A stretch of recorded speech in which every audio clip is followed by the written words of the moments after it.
தினம் ஒரு நோயில் இன்றைக்கி நம்ம பார்க்க போகிற டிசீஸ் ஸ்கேபிஸ். இந்த ஸ்கேபிஸ் அப்படிங்கிறது பார்த்திங்கன்னா ஒரு ஹைலி கண்டேஜியஸ் ஸ்கின் இன்ஃபெக்ஷன். அதாவது நம்மளோட ஸ்கின்னில் ஏற்படக்கூடிய ஒரு இன்ஃபெக்ஷன். இதை ஈஸியாக ஐடென்டிஃபை பண்ண முடியும். அண்ட் இது வந்து கண்டேஜியஸ்ன்னு சொல்லுவாங்க. அப்படின்னா வந்து ஒருத்தங்கலேருந்து இன்னொருத்தங்களுக்கு பரவக்கூடிய தன்மை கொண்டது. ஸோ ஈஸியாக வந்து ஒரு க்ளோஸ் ரிலேட்டிவ் இல்லை ஃபேமிலி மெம்பர்ஸ் அந்த மாதிரி இருந்தாங்கன்னா அவங்களுக்கு பரவறதுக்கு வாய்ப்பு இருக்குது. இந்த ஸ்கேபிஸை காஸ் பண்ணுறது பார்த்திங்கன்னா ரொம்ப ஒரு டைனியான ஒரு பூச்சி, அதாவது மைட்டுன்னு சொல்லுவாங்க. இந்த மைட்டோட பேர் என்ன அப்படின்னு பார்த்தீங்கன்னா சார்கோப்டஸ் ஸ்கேபி வார் ஹாமினஸ் அப்படின்னு சொல்லுவாங்க. இந்த பூச்சி பார்த்திங்கன்னா நார்மலான கண்ணுக்கு வந்து இது தெரியாது. ரொம்ப குட்டியாக நம்மளோட ஸ்கின்னுக்கு கீழே வாழக்கூடிய தன்மை கொண்டது. இது என்ன பண்ணணும்னு பார்த்தீங்கன்னா நம்மளோட ஸ்கின்னுக்கு அடியிலே வந்து வாழ ஆரம்பிச்சிடும். அங்கேயே அதோட எக்ஸ் எல்லாம் ரிலீஸ் பண்ணோம். அதோட எக்ஸ்கிரீட்டிவ் மெட்டீரியல்ஸும் வந்து நம்மளோட ஸ்கின்னிலே வந்து ரிலீஸ் பண்ணிடும். இதனால் பார்த்திங்கன்னா ஸ்கின் வந்து சிவியராக அஃபெக்ட் ஆகிருக்கும். இதனால் ஸ்கின்னில் பார்த்திங்கன்னா சிவியரான இச்சிங் வந்து பார்க்க முடியும். அப்புறம் அந்த இடமே வந்து ரெட்னஸாக மாறிடும்.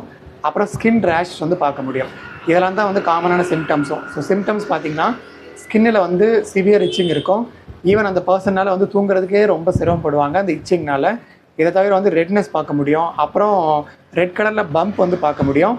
லைக் அந்த இடத்த இச் பண்ணி பார்த்திங்கன்னா பம்ப் வந்து நிறைய அங்கே உருவாகிடும். அண்ட் இதை வந்து ஜஸ்ட்டு நம்ம கண்ணால் பார்த்தாலே இதை வந்து ஈஸியாக ஐடென்டிஃபை பண்ணிடலாம். இது வந்து ஒரு ஸ்கேபிஸ் அப்படிங்கிறது. அண்ட் இந்த ஸ்கேபிஸில் பார்த்திங்கன்னா 2 டைப்ஸ் இருக்குது. ஒன்று நாடுலர் அப்படின்னு சொல்லுவாங்க. இது ரொம்ப ஒரு காமனான டைப்பு. யூஸ்வலாக பார்த்திங்கன்னா குழந்தைகள், சிறு வயது பசங்களை வந்து அஃபெக்ட் பண்ணோம். இன்னொன்று பார்த்திங்கன்னா க்ரஸ்டட் ஸ்கேபிஸ் அப்படின்னு சொல்லுவாங்க. இதுக்கு இன்னொரு பேர் கூட இருக்குது, நார்வீஜியன் ஸ்கேபிஸ் அப்படின்னு சொல்லுவாங்க. இது பார்த்திங்கன்னா அந்தளவுக்கு காமன் கிடையாது. இம்யூன் சிஸ்டம் ரொம்ப வீக்காக இருக்கக்கூடிய பர்சன்ஸில் இது வந்து அதிகமாக அஃபெக்ட் பண்ணுதுன்னு சொல்கிறாங்க.